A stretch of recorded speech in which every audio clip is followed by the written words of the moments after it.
Hi, I'm Tashi. And I'm Nungshi. We both are mountaineers from India. Over the past few years, we've been on an odyssey to complete what is known as the Explorer's Grand Slam, which includes climbing the highest mountains in 7 continents and skiing to the North and South Pole. This, of course, this holy grail of adventure usually takes a lifetime for most aspirants to accomplish. We did it in a span of 2 years and a month. A lot of people did ask us, why are you girls embarking on a mission like that? And having completed it, of course, a lot of other girls from our communities, they were very excited of the feat.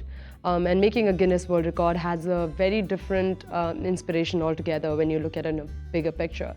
Soon after our Everest climb and other climbs, we started getting invitation to talk in schools, universities, which gave us a chance also to address issues like gender equality and talk more about following your dream and your passion.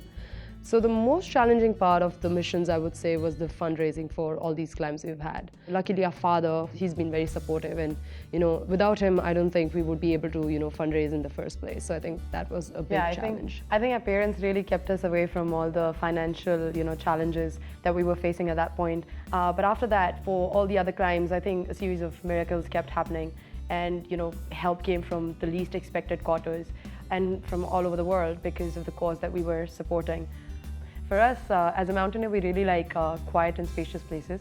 And Invercargill is one of those places that we've really enjoyed being in. It's one of those places where you could actually invest time on yourself and probably understand and analyze things around you.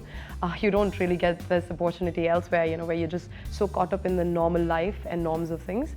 So we really liked it here. The people here have been very, very welcoming and really humble in their approach. They've pretty much made us a part of their family. And Tashi and I have had probably more friends here than we would have anywhere in the world, so it's kind of cool. So for a year now, we've been studying graduate diploma in sports and exercise physiology. Now this is a very interesting field of subject considering what we've been doing with our mountaineering pursuits. Learning more about human bodies and how you have maximum potential when you go, altitude or you're training at sea level. So I think this gave us a very good opportunity to understand ourselves. And now when we look back into our climbing pursuits, we feel like we were killing ourselves really. But this program really helped us to understand human body and the exercise and nutrition specifically, because we were totally out of academics while we were, climbing. And this, being at SIT gave us a chance to, develop all that skill, not only personally, but also in an individual perspective where you would learn more about yourself. For me, I think there's, we come from India where there's, obviously our country is driven by academic excellence, but then our focus is more on books and, we just constantly upgrading ourselves through that. At SIT, the one thing that people have to realize is that it's not only classroom learning, but there's so much of self-study that needs to take place and that most people would probably forget just getting so used to their normal life.